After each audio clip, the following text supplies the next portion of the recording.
오늘 갑시다. 오늘 특별한 분집 쪽 시험이 얼마 안 남았는데 다 첫 해 시험이라 가지고 개정되고 시험 범위가 어떻게 될지 저 정확하게 예측이 안 돼요. 안 되는데 정확하게 이야기를 못 하는데 일단 개정 전에 비해서 시험 범위가 되게 많이 늘어서 학교에서 할 수 있는 선택지가 두 가지야. 하나는 그냥 뭐 꾸역꾸역 어떻게든 겉핥기라도 진도 빼가지고 많이 내는 거. 나머지 하나는 이제 특정 부분을 이제 시험 범위에서 좀 제거하고 이제 배제하고 내는 방식이 있을 텐데 여러분 좀 보셔야 돼요. 학교 시험 범위 이야기하면 계속 보셔야 되고 뭐 계속 낸다고 하면 아마 제 예상으로는 신경계, 자학점도 계산 파트 혹은 조금 많이 나가면 호르몬 정도까지가 아마 중간고사 범위일 거예요.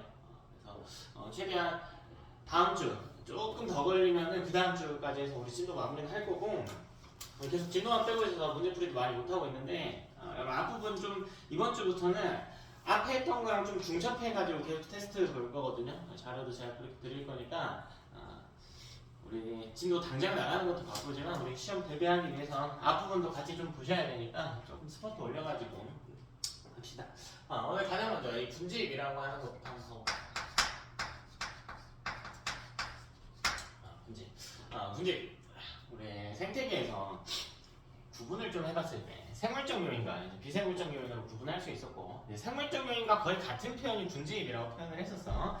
가장 작은 단계부터 따져보면 개체, 독립적인 개체 그들이 모여서 뭐가 형성된다고 했나? 저번 주 이야기했는데 개체들이 모이면 그쵸, 개체군 한 종의 무리가 될 수 있다라고 했지. 자 그렇다면 이제 분집이라고 하는 건 여러 종의 개체군 여러 종이 모여있는 집단을 이야기합니다. 자 그럼 이때 군집에는 여러 종이 들어가 있다라는 거지.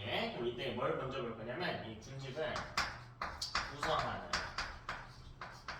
종부터 좀 정리를 하자. 여러 종이 들어가 있다라고 했으니까 어떤 종이 포함되어 있는가? 자 우리 네 가지 종이 존재하고 있다. 자 가장 먼저 우점종이라고 하는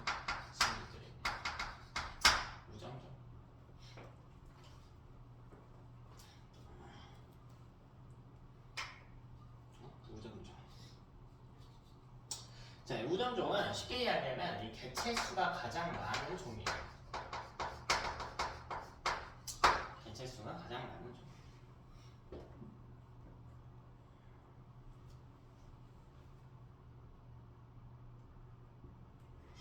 그죠? 자, 그리고 이 넓은 면적을 차지하고 있어야 돼요. 차지하고는 면적이 넓어야 돼요. 차지하고 있는 면적이 넓어요. 그래서요, 이 집단에서, 이 생태계에서 가장 흔하고 가장 많이 발견되는 종이 우점종이다 이렇게 보시면 되겠습니다. 자, 요때 우리 이거 뒤에서 쓸 표현인데 정확하게는 이런 것들을 합쳐서 뭐라고 이야기하냐면 중요치라고 불러요. 중요치가 가장 높은 종을 이야기합니다. 중요치가 가장 높은. 개체수가 많고 차지하는 면적이 넓어서 중요치가 가장 높다. 이런 것들을 우리 중요치라고 이야기해요. 자, 그다음에 핵심종. 우리 핵심종이라고 하는 우점종처럼 뭐 많이 발견되고 이런 이야기는 아니고 이 군집을 유지하는데 좀 중요한 역할을 하는 친구들이에요. 군집 유지에 핵심적인 역할을 하는 친구들이다. 이거 있는 대로 우리가 핵심종이라고 부릅니다.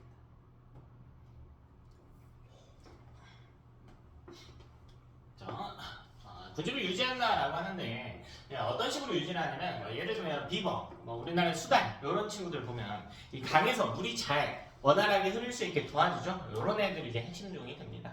혹은 생태계의 최상위 포식자들 얘는 굉장히 중요해. 이 통합과학대 한 거랑 이어진단 말이야.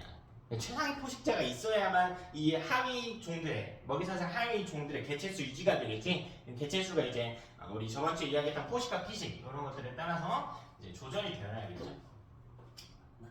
자, 세 번째는 희소종. 희소종이라고 하는 애들도 있다. 얘는 이제 우점종과 좀 반대로 가는 거예요. 개체수가 매우 적은 종입니다. 다음은 지표종. 자, 이 지표종은 뭐냐면 이 군집의 특성을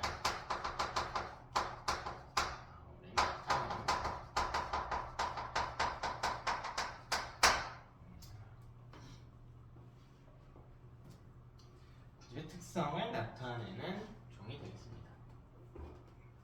선생님, 근데 지의류가 뭔지. 지의류라고 하는 거는 여기 뒷판에 좀 이야기할게요. 뒷판에 이제 한 종이 아니고 이제 두 종이 결합한 형태의 친구인데 그 뒷판에서 매우 중요하게 다루니까 그때 가서 좀 이야기 좀 할게. 그렇지? 자, 그럼 이번에는 우리 군집의 종류에 대해서 이야기를 간단하게 해볼게요. 초반부에는 크게 어려운 점은 없어요.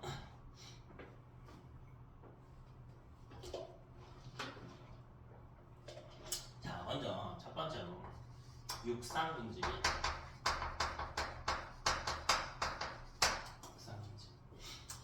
그냥 이름 정도만 체크하면 됩니다. 자, 얘는 구분하는 기준이 뭐냐면 기온 그리고 강수량 이 두 가지에 따라서 구분을 합니다. 기온과 강수량 크게 세 가지가 있다. 첫 번째는 삼림,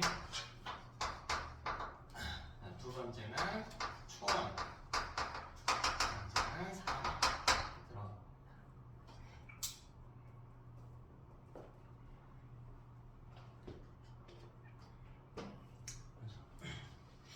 삼림이라고 하면 이 삼림 내에서도 여러 종으로 나눠지는데 그 이야기 조금 이어서 하고 이제 목본이 주를 이루는 군집이야. 목본.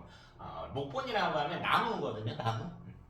그래서 목본이 우점종인 군집이고 이제 초원은 초번, 풀이 우점종인 군집이고요. 사막 같은 경우에는 개체수가 애초에 적어요. 식물 군집이 크게 생물량이 발달하지 않은 생태입니다.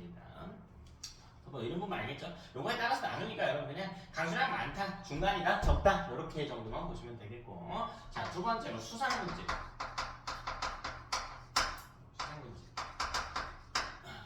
요거는 이제 다시 둘로 감수군집과 해수군집 이렇게 나눠집니다. 감수랑 해수 정도는 여러분이 구분할 수 있을 거고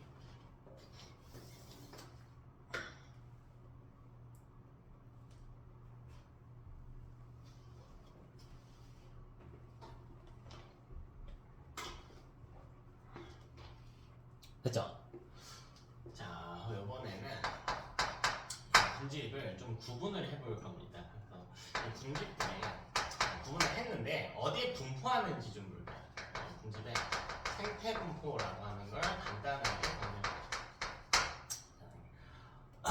여기 그림이 간단한데 은근히 내용이 헷갈려하는 친구들이 많은데 첫 번째는 수평적인 분포입니다. 높이는 전혀 따지지 않을 겁니다. 수평적인 분포다.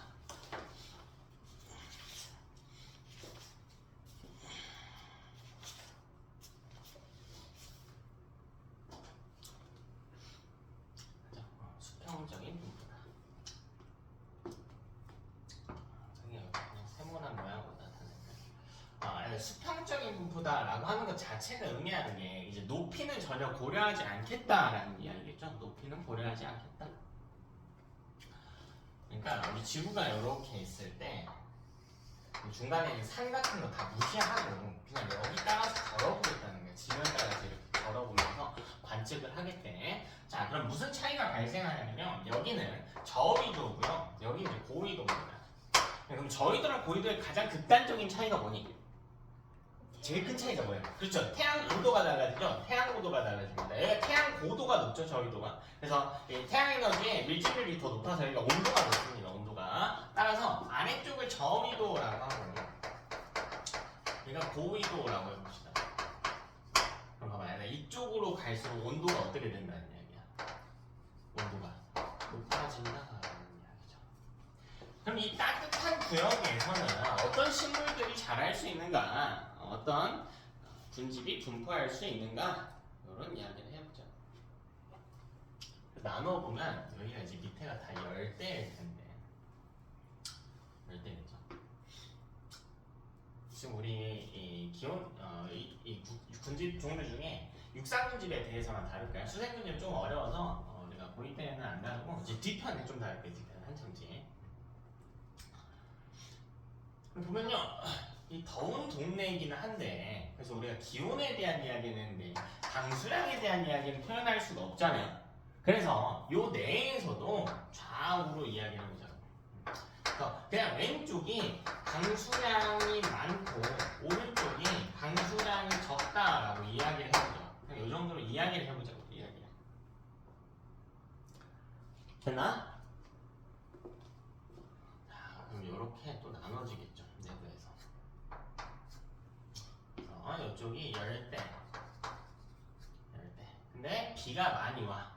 그래서 우울이 여기는 열대 초원, 여기가 열대 사막. 기온과 강수량에 따라서 이렇게 또 구분할 수가 있겠구나.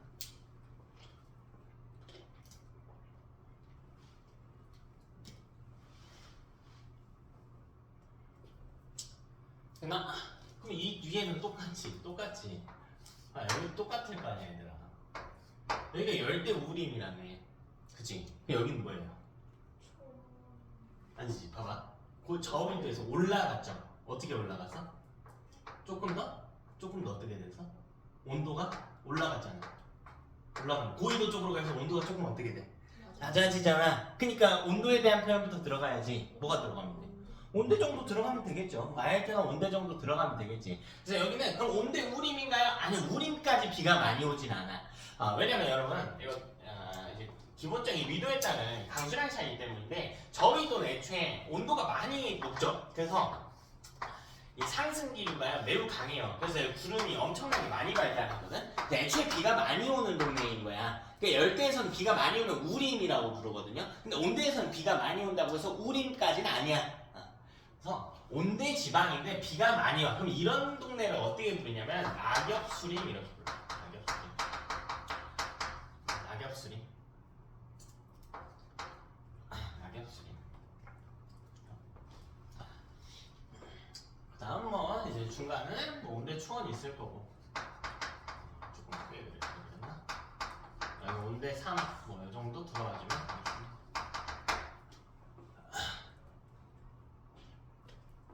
그죠? 자, 그럼 이제 더 위로 올라왔어. 더 위로 올라왔어. 자, 그럼 위로 올라가게 되면 이제 더 추워졌죠? 이게 산이 아니에요. 고緯도예요, 고緯도. 북극 쪽으로 올라갔다라고 생각하면 돼. 남극 쪽으로 간 것도 똑같아. 자, 그럼 기온이 너무 낮아져가지고 이 식물들이 살아남기 위해서 이파리의 두께를 점차 얇게 진화를 시키게 된 구조가 나오거든? 그런 애들 뭐라고 불러? 침엽수라고 부르죠. 침엽수. 침엽수랑 반대말이 뭐야? 침엽수. 이파리 모양에 따라서 화렵수 이렇게 부르지. 화렵수. 그지? 그래서 여기가 침엽수림이 전체적으로 등장합니다.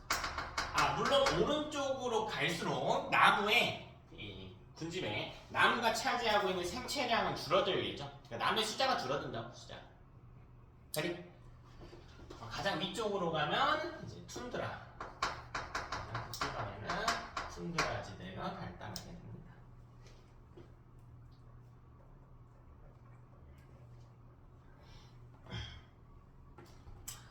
그죠?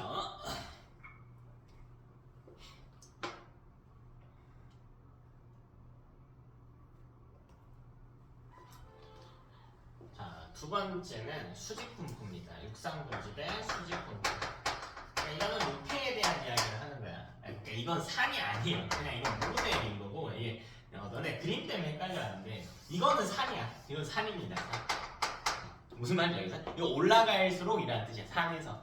그냥 우리나라 정도로 합시다. 우리나라. 그러니까 적당한 중위도에 산 하나를 잡아가지고 올라갈수록 어떻게 군집이 변화하는가 관측하죠. 조금만 크게 그려.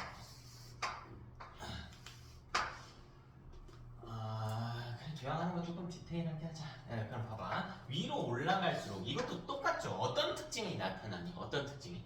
기온이 어떻게 해? 기온이 낮아지겠죠. 자, 네, 지면 근처에서는 고도가 증가할수록 해발고도, 이때는 해발고도가 증가할수록 지구 복사 에너지 조달량이 줄어드니까 온도가 좀 낮아질 것입니다. 그렇죠? 자, 그리고요 살짝 이렇게 좀 비스듬하게. 일단 비스듬한 거 먹어봐요. 여러분 가장 온도가 따뜻하죠? 따뜻하지. 그러면 이때는 이파리들의 크기가 좀 크겠지. 이런 애들 뭐라고 부른다? 활렵수라고 부른다. 활렵수. 그래서 따뜻한 곳에서는 활렵수들이 생존이 가능하겠지. 뭐 시험에 나오는 건 아닌데. 소나무는 침엽수예요, 활엽수예요? 소나무는 침엽수일까, 활엽수일까? 소나무. 이파리 봐봐. 딱 봐도 뭐야? 침엽수야. 그러니까 침엽수를 오해하고 있는 친구들이 있어. 봐봐. 침엽수는 온도가 낮은 곳에서도 생존할 수 있지. 그럼 온도가 낮은 걸 좋아할까? 아니 그건 아니야. 굳이 따지자면 햇빛 양으로 한번 봐볼까요? 소나무는 침엽수거든. 근데 애들이 침엽수면 다 음지식물이라고 생각한단 말이야. 아니야. 양지식물이에요. 양지식물입니다. 그러니까 소나무도 따뜻한 거 좋아하거든. 어떤 느낌이냐면 따뜻한 거 분명 좋아해요. 근데 따뜻한 데 가면은 화렵수랑 경쟁을 해야 되지. 이거는 사는데 별로 좋은 조건은 아니죠. 그러니까 추운 데로 간 소나무도 있다라는 거야. 근데 거기는 장점이 있지. 햇빛이 좀 적어가지고 기온도 낮고 하니까 광합성은 잘 못해. 근데 경쟁자 숫자가 어때요? 적죠. 됐니? 그래서 그런 데서도 살 수 있다는 거예요. 자, 어쨌든 아래쪽에는 화렵수들이 삽니다. 근데 화렵수에서도요. 우리 저번 주에 했던 이야기 조금 더 해볼까요? 식물이 이제 가을 겨울이 되면 큐티클이 좀 얇은 친구들 같은 경우에는 보건 효과가 떨어진다라는 이야기를 했었지. 그래서 이 이파리를 어떻게 해버렸어? 이파리를 떨어뜨렸죠. 단풍이 들거나 낙엽이 발생했지. 근데 이 아래쪽은 이 산에서도 가장 아래쪽 온도가 가장 따뜻하잖아. 그러니까 가을 겨울이 오더라도 이파리를 어때요? 잘 안 떨어뜨리겠지. 그래서 이 아래쪽에는 상록화렵수라고 하는 애들이 발달해. 항상 푸르른 화렵수라는 애. 상록화렵수들이 발달한다. 근데 왜 비스듬한가요? 봐봐 얘들아. 이게 상록화렵수는 따뜻한 곳까지 생존을 한다라는 뜻이야. 따뜻한 곳 밑에 있으니까. 근데 여기는 이 정도 높이까지 따뜻하다는 뜻이 되고 여기는 그럼 요만큼만 따뜻하다라는 뜻이 되거든요. 산 하나를 두고도 왜 높이에 따른 기온 분포가 다르냐면 여기가 남쪽이야. 여기가 북쪽이야. 그래서 남쪽이 조금 더 따뜻하기 때문에 정확하게는 살짝 높아집니다. 근데 여기는 다시 또 낙엽 화렵수가 등장합니다. 살짝 위로 가면 화렵수는 화렵수인데요. 이파리를 떨어뜨리는 애들이 등장하게 되겠죠. 자, 위로 가면 이제 침엽수들이 등장할 텐데 이게 한 번에 당연히 딱 구분되는 게 아니겠지. 그래서 중간에 혼합님이 하나 분포하고 혼합님 그 다음에 이제 침엽수들이 분포합니다. 그쵸?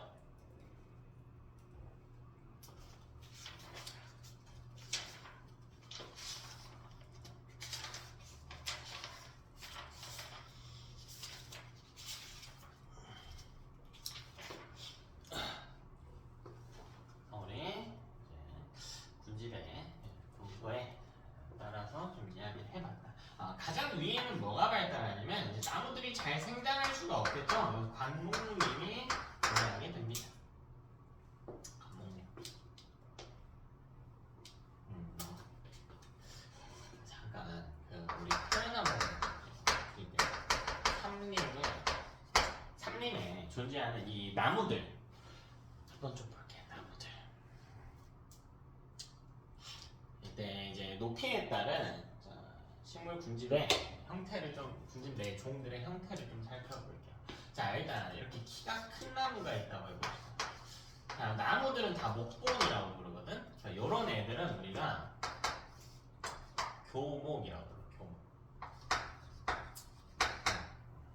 키 큰 나무들은요 다 교목이라고 부릅니다.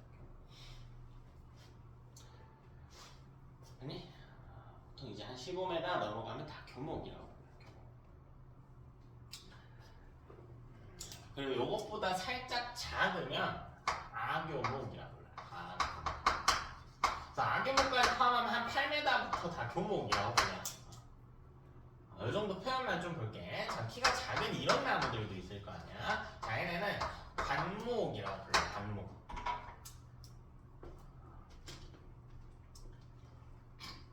그래서 보통 한 3m까지는 관목이라고 그러거든. 뭐 사람 키 한 2배 정도까지는 우리가 작은 나무로 취급한다라는 겁니다. 작은 나무. 됐죠? 이름만 좀 보시면 돼요. 이름만 좀 보자. 요거보다 이제 더 작은 애들도 있을 거 아니야. 더 작은 풀들이 있을 거 아니야. 그럼 이 안에 이 풀들은 다 뭐라고 부르냐면 여기부터는 초봉이라고 해요. 풀. 됐죠? 그 다음에 이 땅이 있으면 이 땅에 사는 애들도 있을 거 아니야? 얘네는 서태. 뭐라고 생각하면 되냐면 한 이끼 정도인 애들, 땅에 붙어서 사는 애들이죠. 그리고 이것보다 밑에 사는 애들도 있겠죠. 얘네는 지중층이라고 해요. 지중층. 이런 표현이 있는데 우리는 그냥 교목, 관목, 초본 정도만 좀 살펴볼까요? 요 3개 정도만 생각을 하자.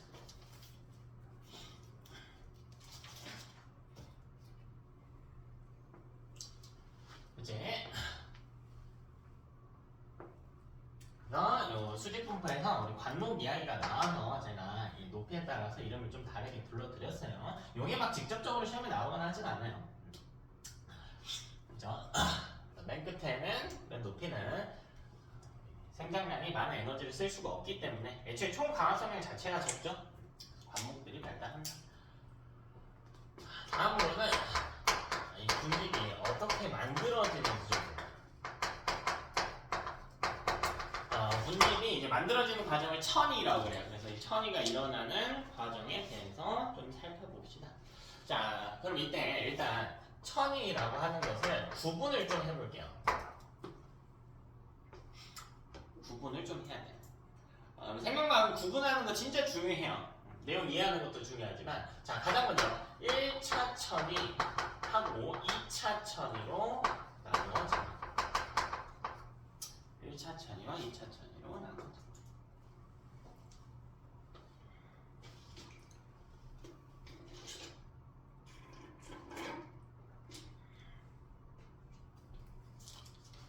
그렇죠? 자, 그럼 여기서 부분 먼저 더 하자. 자, 1차 천이 내에서도 건생천이와 습생천이 이렇게 구분이 됩니다. 왜 건생이라 그래? 건성천이와 습성천 이렇게 나눠집니다. 자, 그럼 먼저 1차 천이라고 하는 건 뭘 이야기하냐면 얘는 기존에 식물군집이 없던 생태계에서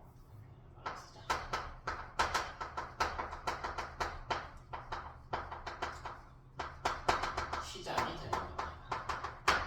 식물군집이 없던 생태계에서 시작이 되는 거야. 없던이라고 하는 게 무슨 말인가요? 2차 천이랑 비교해서 볼까요? 자, 2차 천이는 기존에 식물군집이 있었는데 식물군집이 파괴된 생태계에서 시작하는 거예요.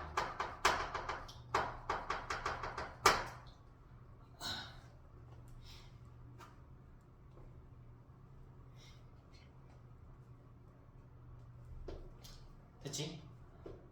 이렇게 시작한다. 그러니까 아무래도 2차 천이의 속도가 어때요? 더 어떨까? 훨씬 빠르겠죠. 왜 기존에 생태계가 있었기 때문에 식물군집이 있었기 때문에 땅속에 어떤 영양분이나 이런 것들이 많이 있었겠죠. 근데 그 1차 천이 중에서도 건성천이와 습성천이를 구분하면 뭐냐? 이름 보면 되잖아요. 건성과 습성. 식물군집이 없던 생태계인데 식물군집이 없던 땅에서 시작하면 건성천이야. 식물 군집이 없던 물에서 시작하면 습성천이에요. 이해되니? 여러분이 이 과정을 좀 읽어주시면 되겠다.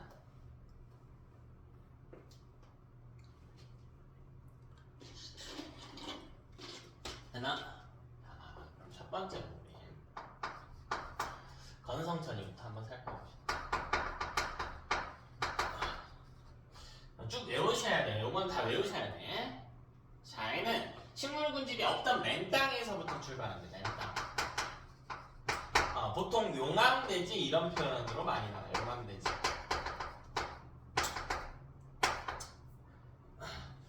용암돼지. 그래서 어떤 군집이 있던 게 아니고 이제 화산 폭발에 이어서 용암이 분출됐을 때 그 용암이 굳어서 새롭게 만들어진 땅 이런 데서 시작했대. 이걸 용암돼지라고 그래. 그럼 최초의 생명체가 들어와야겠죠. 여기서. 되니? 근데 잘 생각해봐야 되나? 최초의 생명체가 들어오긴 할 텐데 여기는 굉장히 척박한 상황이란 말이에요. 그러면 생존력이 어떤 친구들이 들어와야 돼?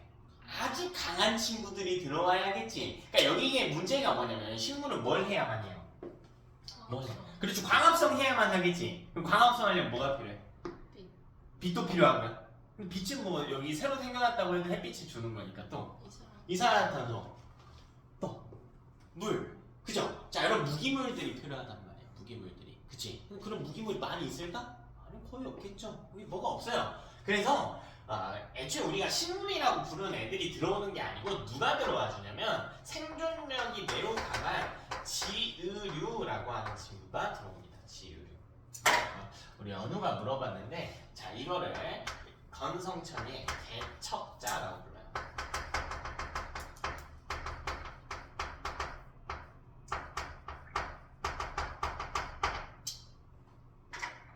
그래서 너무 중요합니다. 너무 중요해요.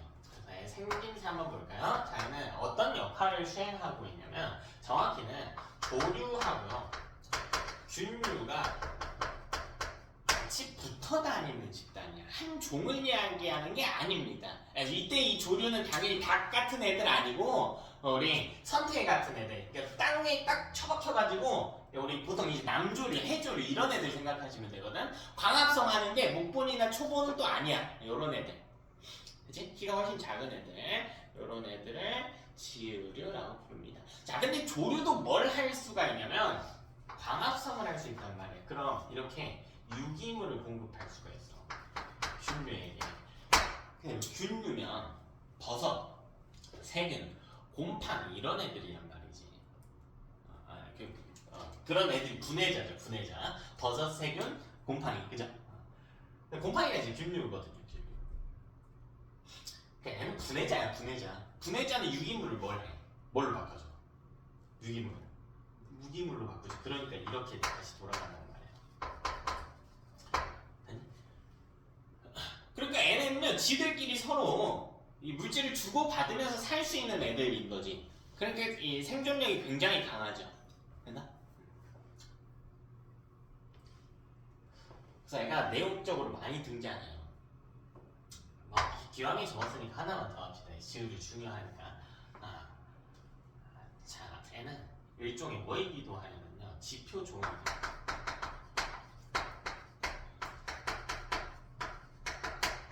지표종이기도 해요.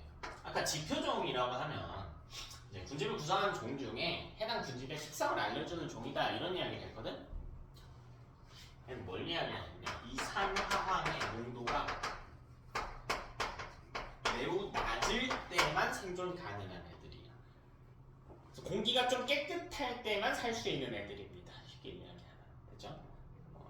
요 파트에서 다루는 건 아닌데 앞부분에 지표종 관련해서도 나올 수도 있고 요거는 또 공생관에서도 나올 수 있어요. 이런 거 공생관계라고 할 수 있겠죠? 공생관계에서도 나올 수도 있고 천이 과정에서 개척자의 형태로 제시될 수도 있습니다. 자, 그럼 어쨌든 이런 생물들이 들어왔고 그 중에 지구에 포함되어 있는 이 분해자들이 등장했기 때문에 점차 토양에 양분이 쌓이기 시작하겠지. 그래서 실제 식물들이 들어오기 시작합니다. 근데요, 처음에는 키 큰 애들은 못 들어오겠지? 키 큰 애들은 못 들어오고 조금씩 작은 애들부터 들어올 거야. 그래서 이 이후에 우리 초본들이 들어오기 시작해요. 초본. 키 작은 나무, 풀들이지, 풀들. 됐나? 그럼 초본이 우점종인 생태계를 우리가 초원이라고 그래요. 초원. 초본이 우점종인 생태계를 초원이라고 해요. 되니? 자, 그럼 이 뒤에 올 거 아니야. 이 뒤에 점차 키가 어떤 애들이 올까? 점차 키가 큰 애들이 오겠지, 그치? 큰 애들이 걸어온다 이 이야기가 아니고 점차 얘네가 키가 자라겠죠. 그래서 관목들이 들어오기 시작합니다. 네, 양분이 막 쌓이기 시작하고 관목림이 들어가게 된다.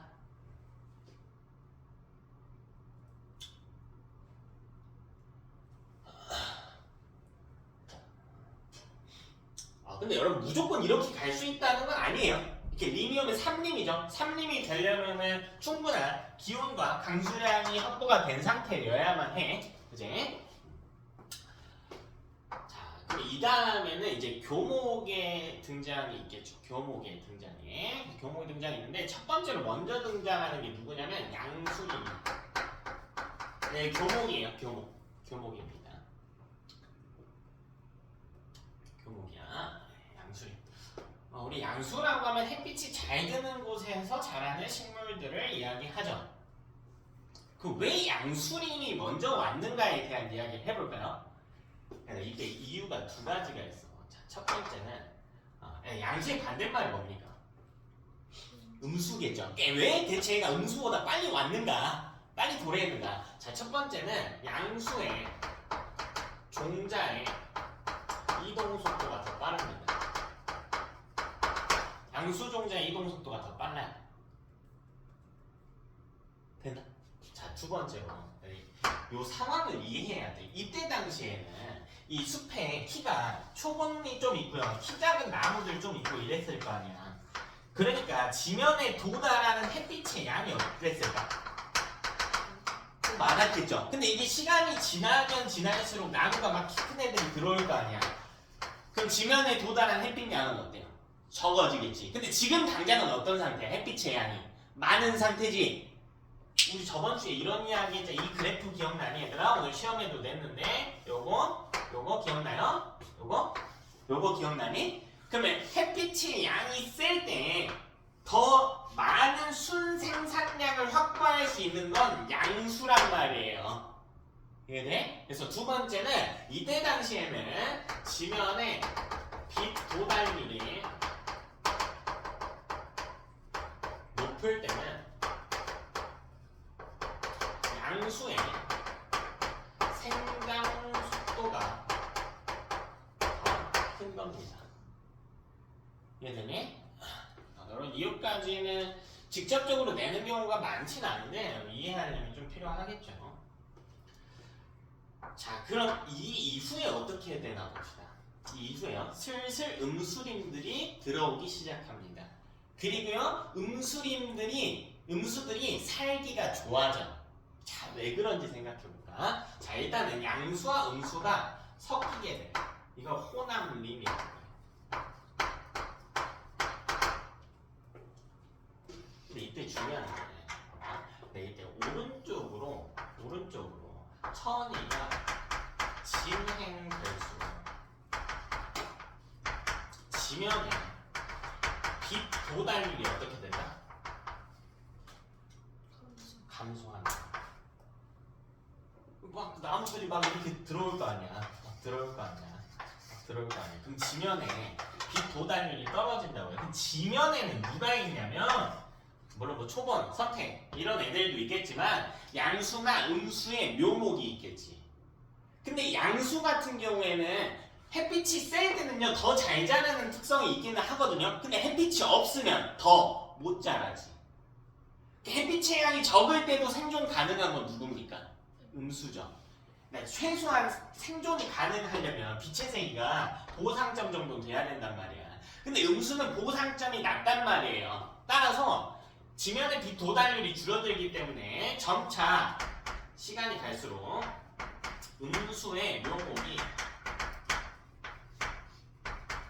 여기서부터 더 잘 자라기 시작합니다. 점차 음수의 묘목들이 자라나기 시작합니다.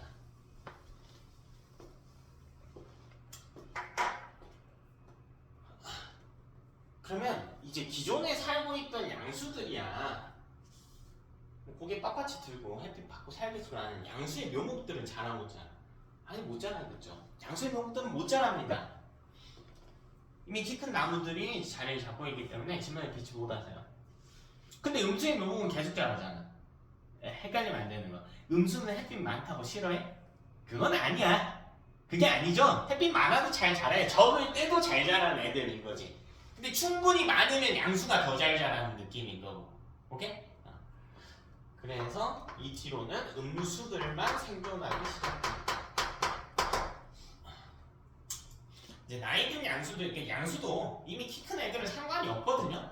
근데 슬슬 이제 다른 애들이 많이 크다 보니까 위에서 경쟁이 일어나기도 할 것이고 일부 양수들이 죽기 시작하겠죠. 근데 그 종을 유지하려면 자꾸 묘목들이 자라줘야 되는데 그게 아니잖아. 그죠? 그래서 결국 음수림에 도달하게 된다. 자, 그럼 이때 천이가 끝났지. 이걸 우리가 극상이라고 그래. 극상. 극상. 그러면 천이가 종료됐다라는 뜻입니다. 따라서 건성천이의 결과 음수림에서 극상을 이룬다.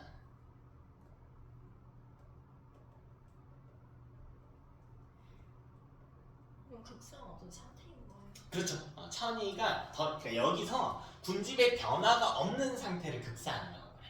여기서 뭔가 기존하고 똑같아. 차이가 없어. 그래서 막 종이 바뀌고 우점종이 바뀌고 이런 일이 일어나는데 차이가 없어. 자, 두 번째는 습성천이에 대해서 이야기해 봅시다. 습성천이.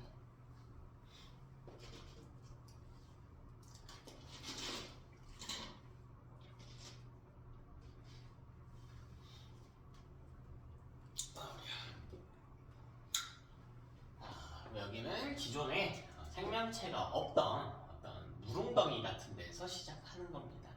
근데 무릉덩이 하면 너무 작으니까 생명체가 거의 없는 호수 정도라고 해볼까요? 자, 그럼 거기에 영양분이 많아서 적었어? 생명체가 없었으니까? 적었겠죠. 척박했겠죠. 그래서 거기를 빈영양호라고 해요. 빈영양호.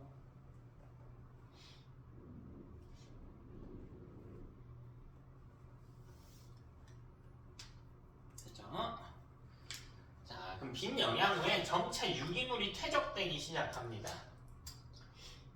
이제 주변에 있던 유기물 사체들이 들어온다던가 생명체 사체들이 들어온다던가 유기물이 들어온다던가 혹은 어떤 퇴적물들이 이제 녹아있던 퇴적물들이 풍화되거나 이런 과정에서 양분이 쌓이기 시작해. 그걸 우리가 부영양호라고 부영양호.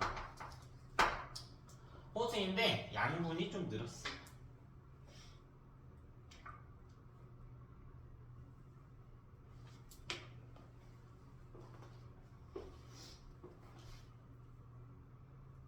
되죠? 자, 그러면 이제 습지 혹은 습원이라고도 그래요. 이게 등장하기 시작합니다. 자, 그럼 이 차이가 뭐냐면 부영양호에서 이렇게 될 때 차이가 뭐냐면 생명체가 등장하기 시작해요. 그래서 여기도 개척자가 등장하겠죠. 근데 개척자가 조금 애매한데 대부분의 교재에서는 이끼류로 가져갑니다. 이끼류. 그럼 뭐 지으류로 가져가는 곳도 있고 선태로 가져가기도 하는데 보통 이끼나 선태로 가져갑니다.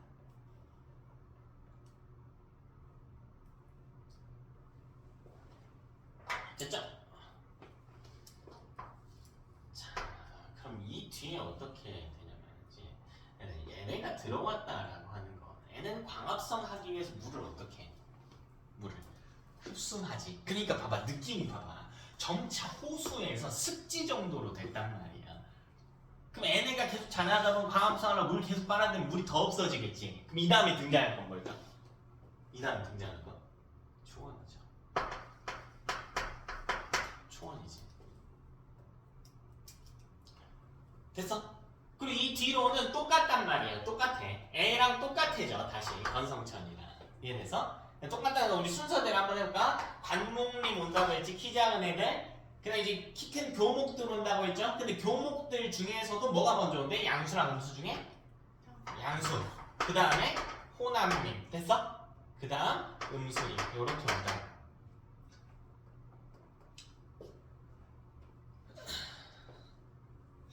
그죠? 그래서 마찬가지로 극상은 음수림에서 일어납니다. 양수가 먼저 들어왔지만 극상은 음수림에서 일어납니다.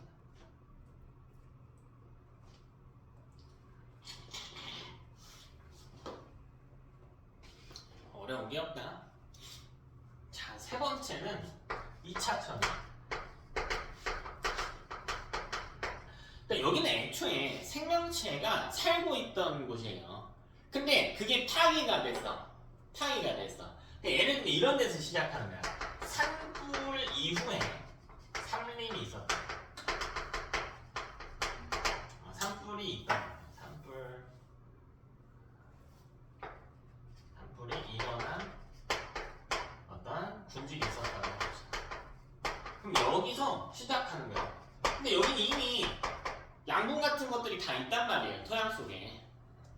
그러니까 생명체가 없는 것 뿐이지 토양에 양분은 다 있어요. 그래서 들어오기만 하면 돼. 그렇게 척박한 환경이 아니야.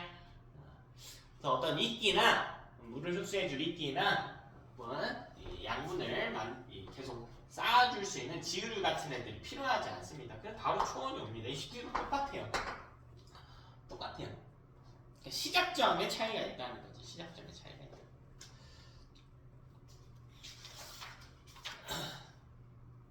자, 시작점에 차이가. 군집 관련해서는 여러분이 한 이 정도 내용만 보시면 됩니다. 크게 어려운 거 없다.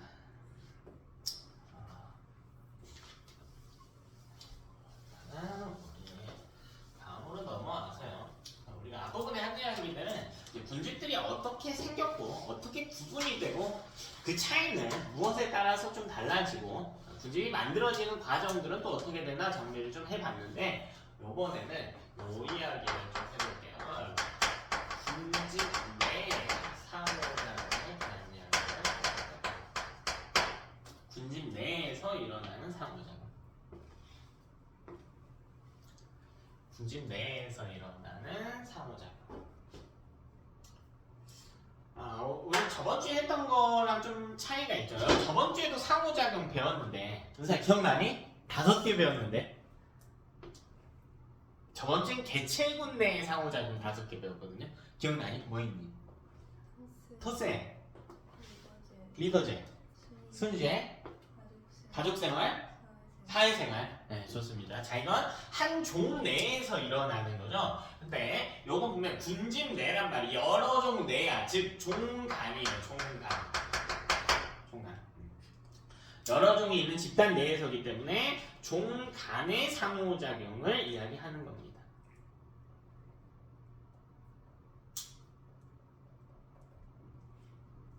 됐죠? 자, 애도 5개 외워주시면 됩니다.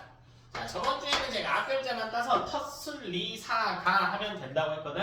자, 얘는 종, 분, 기, 공, 토 5개지.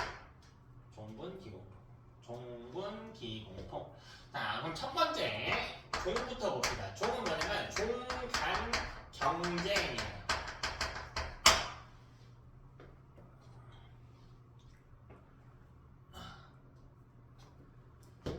이제 종간 경쟁. 종간 경쟁이라고 하는 건 나랑 너랑 싸운다는 거거든요. 왜 싸울까 굳이? 싸우는 게 생물 입장에서 이득입니까?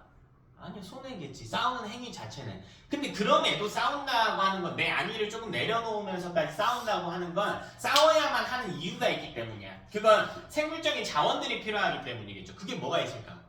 먹이죠. 대표적으로 먹이 그리고 서식지입니다. 그래서 우리가 이제 생명체를 이제 종을 군집 내에서 순위를 매길 때 뭘 따지냐면 2가지를 따져요. 2가지를. 첫 번째는 이제 먹이 지위라고 하는 것과 이제 두 번째는 서식지 지위 혹은 공간 지위라고 부릅니다. 이 둘을 합쳐서 생태 지위라고 하거든요. 생태 지위가 겹칠 때 일어납니다. 생태 지위가 비슷할 때만 일어나는 거예요. 안 그러면 싸우지 않아요. 이제 그럼 종간 경쟁이라고 하는 놈의 이제 특성을 한번 봐봅시다.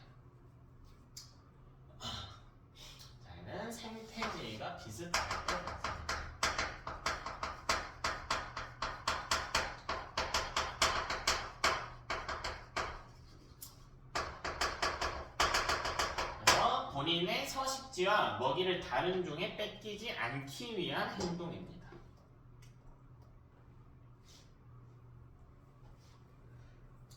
자, 이거를 그래프로 한번 볼게요.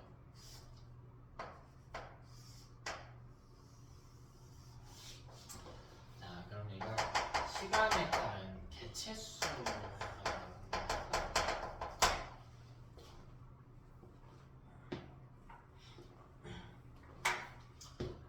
먼저 이걸 따로따로 배양을 좀 해볼게요. 원래라면 A라고 하는 애들은 이렇게 자랐어야 된다. 원래라면. 내가 기억나니 이거? 무슨 곡선이죠 이게? 개체군의 생장곡선이었죠? 그래서 실제 생장곡선이 S자 형태의 도포를 따르고 있지. 자, 요거는 B라고 해볼게. B. 자, 이게 단독 배양이었다고 해봅시다. 단독 배양. 이거를 따로따로 풀었을 때는 각자 이만큼씩 자랐대. 따로 키웠을 때는 각자 이만큼씩 자랐대.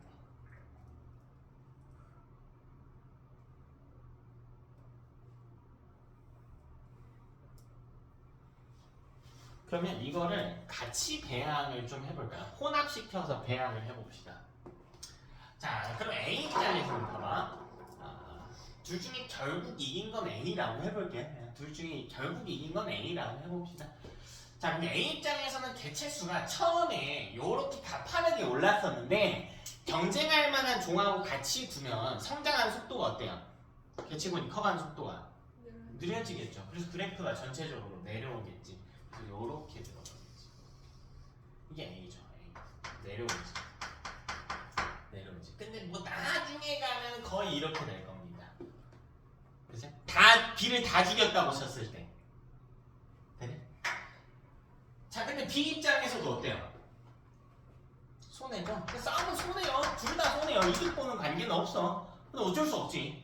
내려오겠죠. 근데 이게 두 개야. 봐봐. 이렇게 적당히 싸우다가 마는 경우. 혹은 이렇게 가거나 가다가 아예 바닥을 치는 경우. 둘 중에 하나예요. 내가 졌어. 그만하시오. 하고 중간에 항복을 한 경우와 항복하지 않고 끝까지 맞서 싸우다가 아예 다 종이 이 생태계에서 아예 자취를 감춘 경우. 자, 이때 보십시오.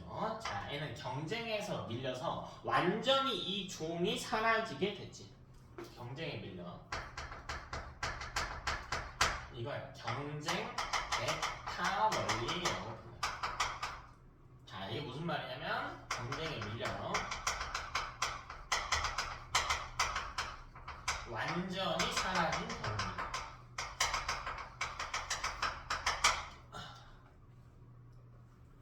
그래서 이 위에 보면 요만큼 감소했을 때 당연히 종간 경쟁이 일어났지.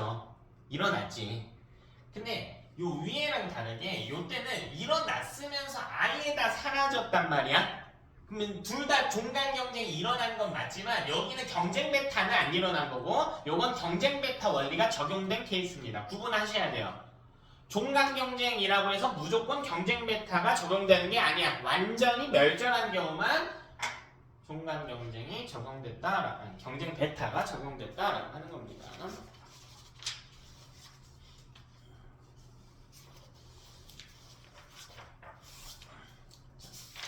차이점 별로 어렵지 않지? 보통 이제 둘 다 손해인 경우를 보여줍니다. 보통 둘 다 손해. 됐죠? 자, 그럼 두 번째 분서는 무엇인가? 분서. 분서를 헷갈려하는 친구들이 많은데 뭐랑 헷갈려하면 이제 텃세랑 헷갈려하거든요. 일단 분서 이야기를 하자. 네, 이건 서식지 분리입니다.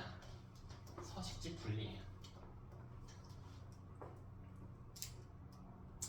서식지를 분리하는 겁니다. 이 분서 내에서도요, 사실 둘로 나눠져요. 둘로 나눠지는데, 자, 첫 번째는 이 먹이를 분리하는 경우. 자, 두 번째는 아예 서식지, 즉 중간을 분리하는 경우입니다. 이제 보통은 서식지 분리의 형태로 많이 나오기는 해요. 생명과학에서는.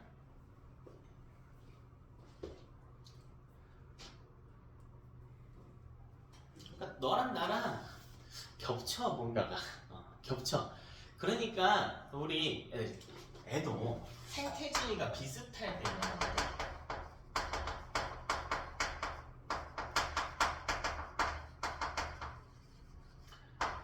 그러니까 너랑 나랑 겹쳐. 먹이든 서식지든 겹쳐. 그러니까 우리 계속 같이 있으면 어떻게 돼? 서로 뭐 할 수밖에 없어. 생태지위가 겹치는데 계속 같이 있으면 뭐 할 수밖에 없대? 종간 경쟁. 그렇죠. 종간 경쟁이 일어날 수밖에 없어. 근데 종간 경쟁이라고 하는 건 둘 다 뭐예요? 둘 다 이득이야 손해야? 둘 다 손해인 관계지. 그러니까 내가 여기가 좋긴 한데 있으면 너랑 싸울 것 같으니까 그래 내가 좀 갈게 이 느낌이야. 그러니까 비슷하긴 해요. 뭐랑 비슷할까? 우리 저번 주에 배웠던 대체군 내의 상호작용 중에 텃세랑 비슷하지. 너 오지 마. 너 오면 나랑 경쟁해야 돼. 경쟁해야 돼. 여기 환경 저항이 너무 높아져. 네가 오게 되면. 그러니까 좀 오지 마. 인데 같은 종끼리 하면 뭐라고? 같은 종끼리 하면 텃세인 거고 다른 종끼리 하면 분서인 거라고요.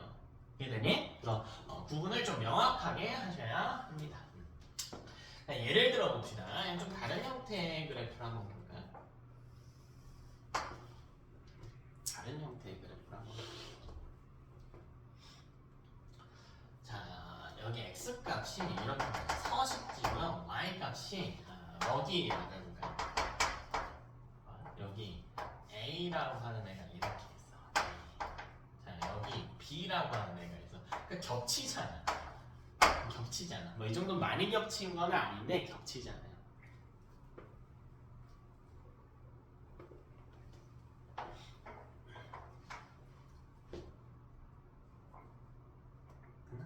여기서 다시 이제 둘로 나눠진다. 먹이 분리를 하게 되면 어떻게 되냐면 A가 이렇게 올라와.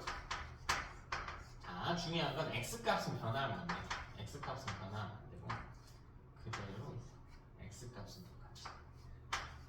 자, b는요 내려와요. 그래서 이렇게 되는 거야.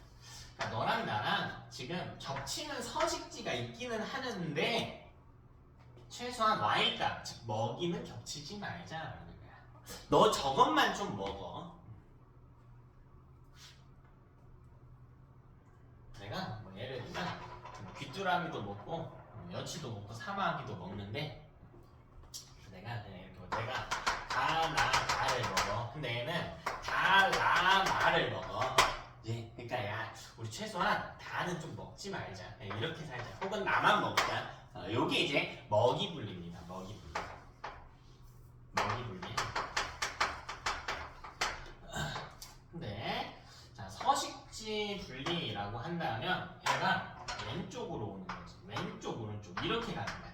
야 너 그냥 가나다 똑같이 먹어. 똑같이 먹는데 나랑 먹이는 겹치는데 너랑 나랑 자리 좀 비키자. 요게 서식지 분리.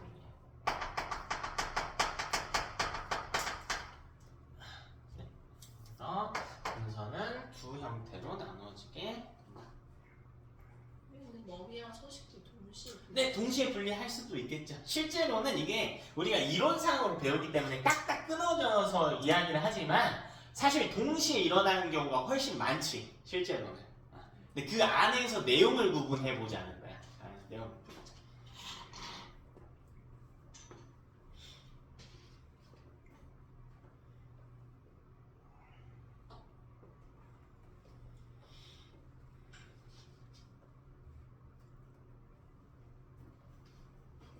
됐죠?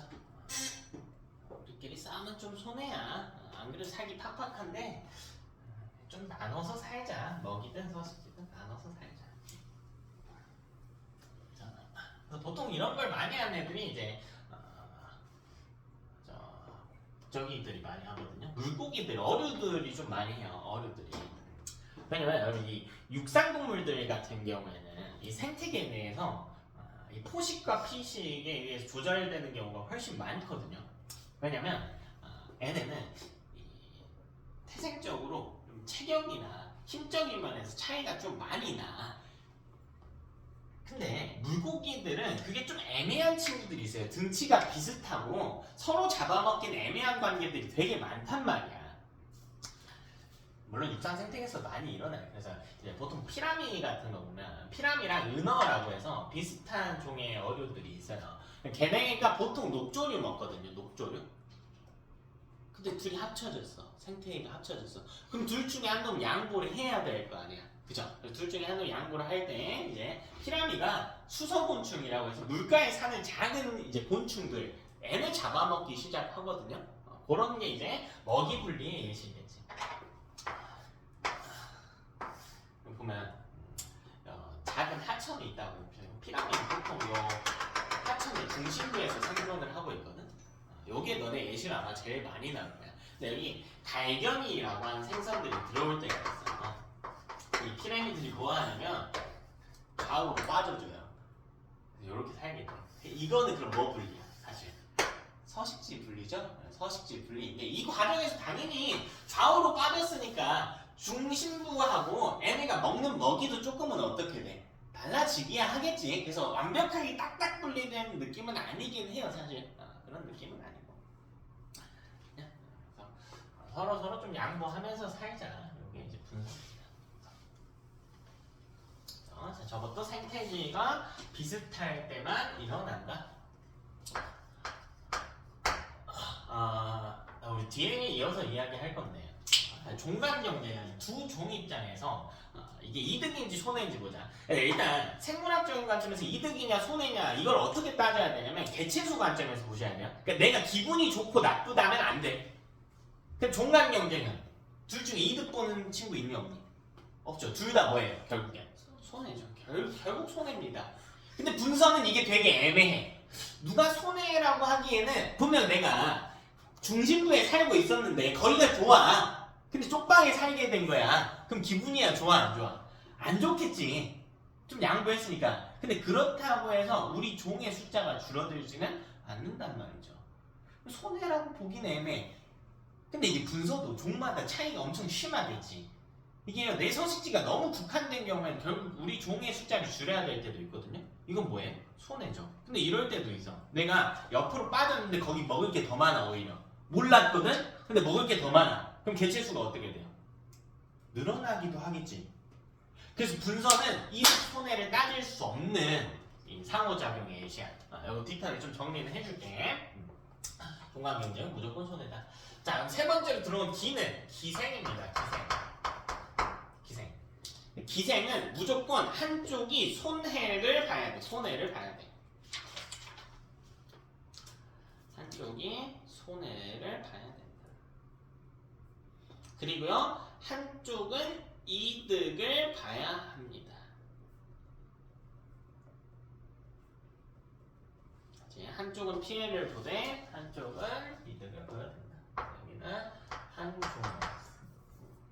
손해를 보는 종과 이득을 보는 종이 공존해야 됩니다. 자, 요거를 그래프로 그리게 되면 이거 사실 기생도 기생 종류에 따라서 차이가 좀 많이 나긴 하는데, 그러니까 결국 뭐에 차이가 나야 되냐면 이게 단독 배양시보다 개체수의 차이가 나야 된단 말이에요. 개체수 차이가. 그래서 여기 있던 애가 이렇게 올라와 줘야 돼요. 한 놈은 줄어들어야 됩니다. 자, 이게 이제 기생의 경우가 됩니다.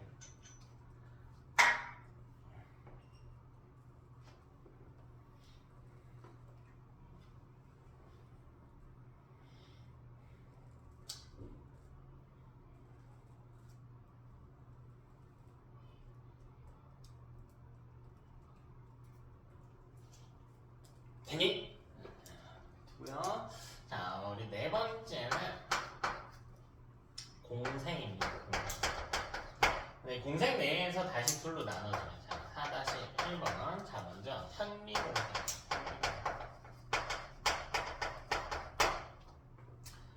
현미공생. 자, 같이 살자라는 겁니다. 같이 살자. 같이 살자. 근데 애랑 먹이가 서로 겹치는 것도 아니야. 서식지가 막 겹치는 것도 아니야. 생태지가 그러니까 달라요. 그러니까 보통은 서식지는 일부 겹치는데 먹이가 겹치지 않아. 그냥 같이 살아도 돼.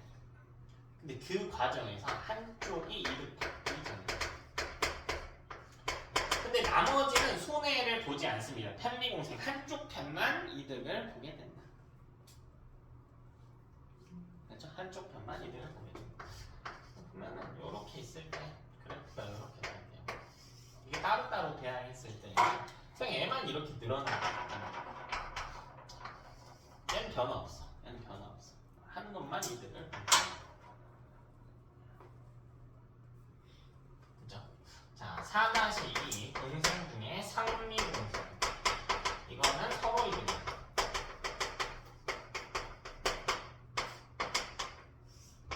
그래프가 이렇게 있다라고 할 때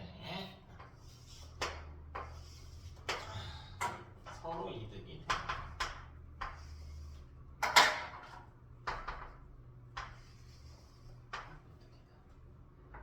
동화책 보면 제일 흔하게 알려져 있는 상미공생 사례가 있지 않아? 그치? 악어새라고 해서 알려지. 걔는 사실 과학적으로 상미공생 관계다라고 밝혀진 바가 하나도 없어요. 하나도 없고 이게 뭐가 도움이 되냐면 서로 개체수를 늘려줘야 돼. 그래서 대표적인 예시로 뭐가 있냐면 아까 이야기한 지유류 같은 애들. 뭐 있나 한번 적어놔볼까? 지유류. 예시 너네가 봐. 너네가 봐. 한번 많으니까 하나 다 못해드리는데 애는 예시 많이 나오니까 보여드릴게요. 지유류 아까 누구랑 누구라고 해서 균류하고 조류라고 그랬죠? 설명 아까 있으니까 굳이 다시 안 할게요. 지유류. 그리고 여러분 저번 주에 우리 질소고정작용 기억납니까? 질소고정작용. 그때 뭐가 있었니? 질소고정하는 세균이 있었거든? 그 세균 중에 누구 있었어요? 뿌리혹 박테리아 있지? 뿌리혹 박테리아. 그럼 이름 봐봐. 뿌리혹이란 말이야. 식물의 뿌리를 감염시키는 박테리아 세균인 거야. 식물의 뿌리가 이렇게 있단 말이야. 근데 여기를 감염시켜. 그래서 여기가 이렇게 부풀어. 혹처럼 이렇게 나게 된단 말이야. 근데 애가 보통 감염시키는 이 세균이 누구냐면 세균이 아니고 이 식물이 누구냐면 콩과식물이거든요. 그래서 콩과식물과 그리고 뿌리혹 박테리아. 감염시키고 하면 안 좋은 거 아닌가요? 아니지. 여기서 사는 거기는 한데 이게 기생관계가 아니야 사실 알고 보니까. 왜? 애가 있으면 애가 뭐 해줘? 질소고정 해준다니까? 그래서 질소고정하면 M2를 뭐로 바꿔준대?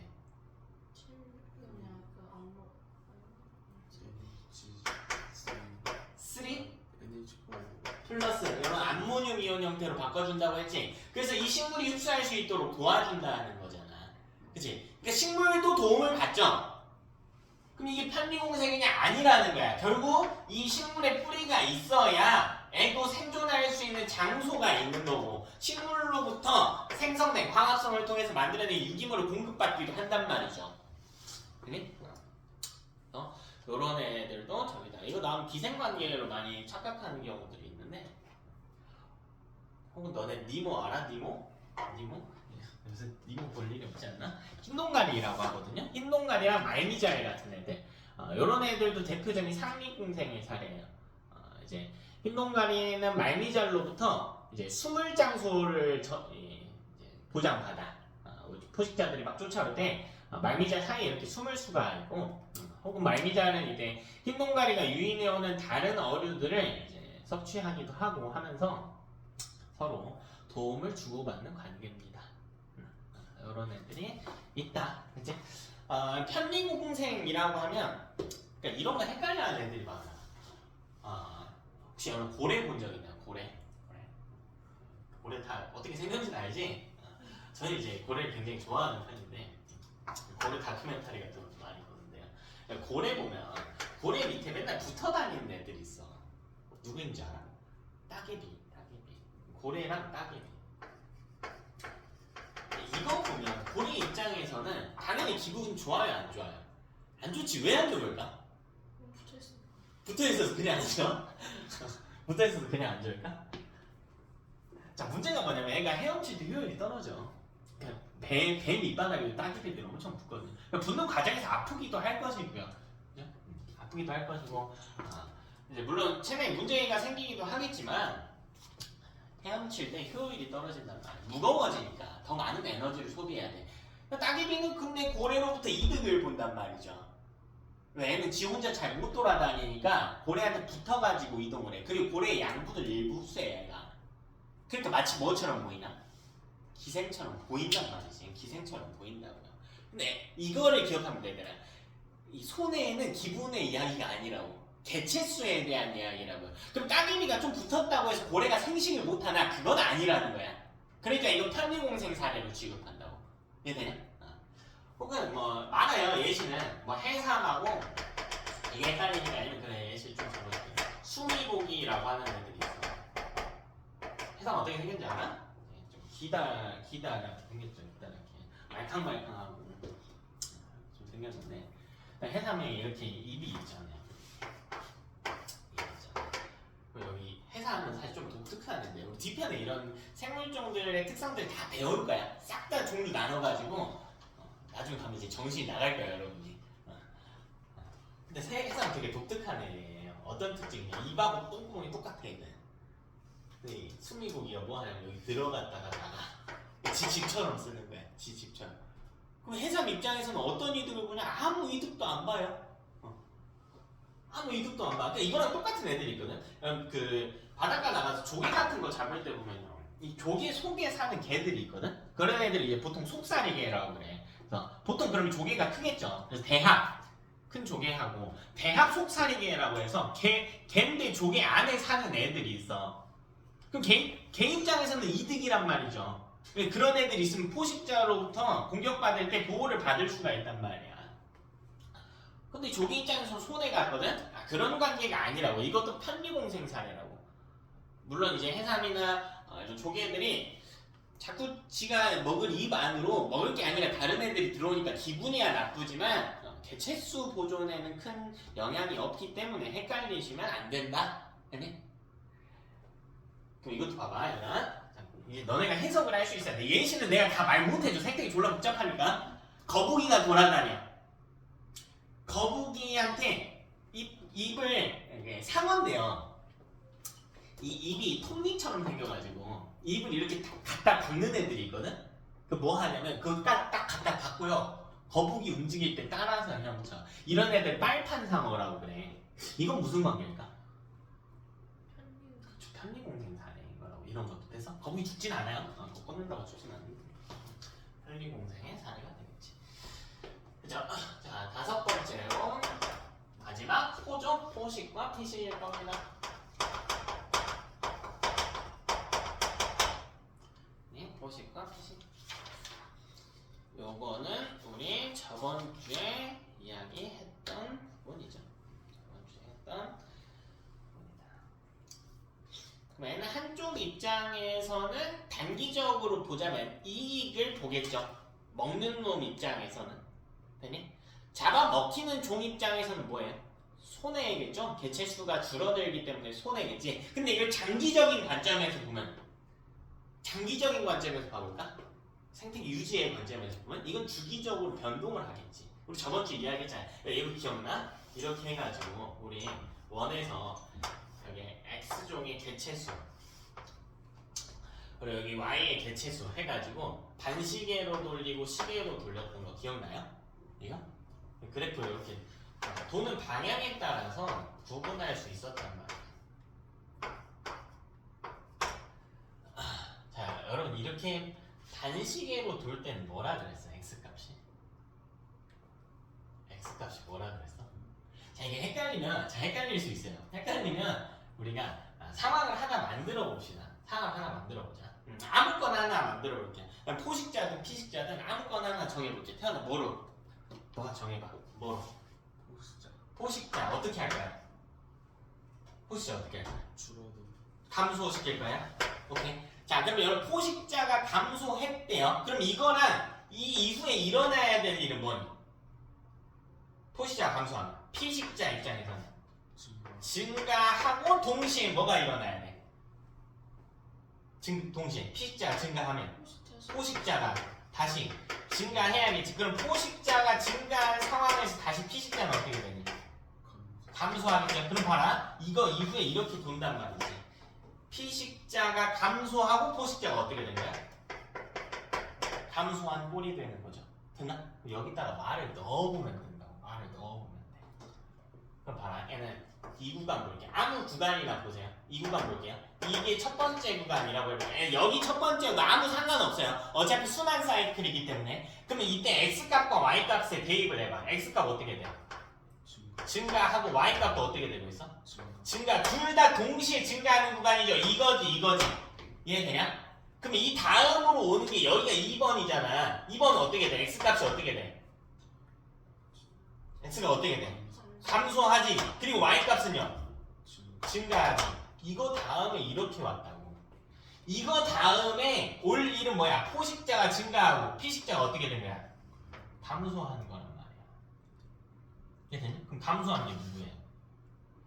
감소한 게 누구? x. 그러니까 x가 누구야? 피식자고 얘는 포식자가.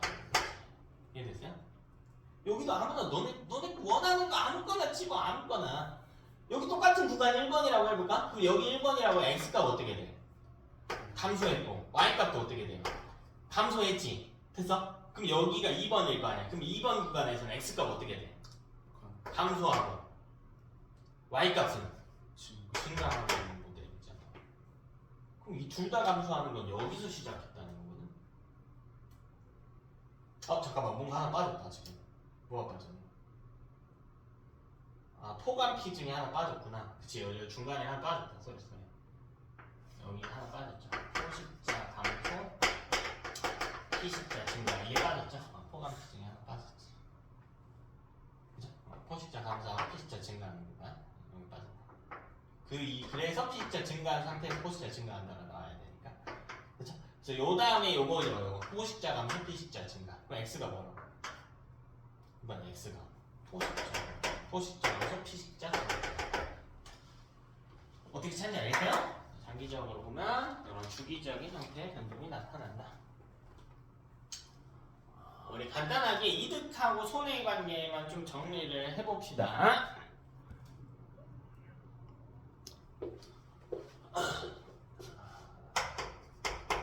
표정을 만들어서 합시다. A종, B종. 한 글자만 딸게요. 종, 군, 공인데 공은 다시 둘로 나눠야겠지. 현미공생, 상미공생, 그리고 기생, 그리고 포식과 피식.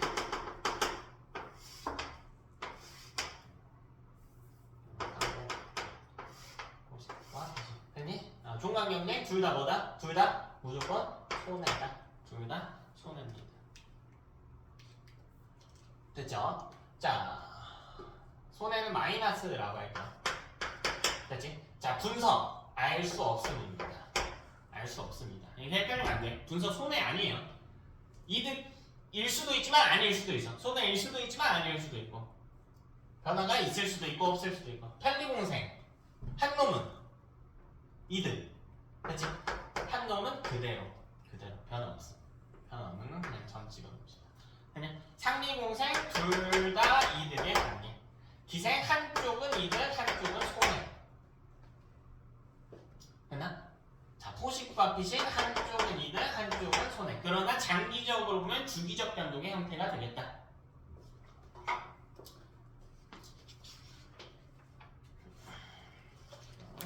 1부는 이 정도 하고요. 2부에서는 계산 문항들 이야기할 겁니다. 10분 쉬었다가 3시 되면 합시다.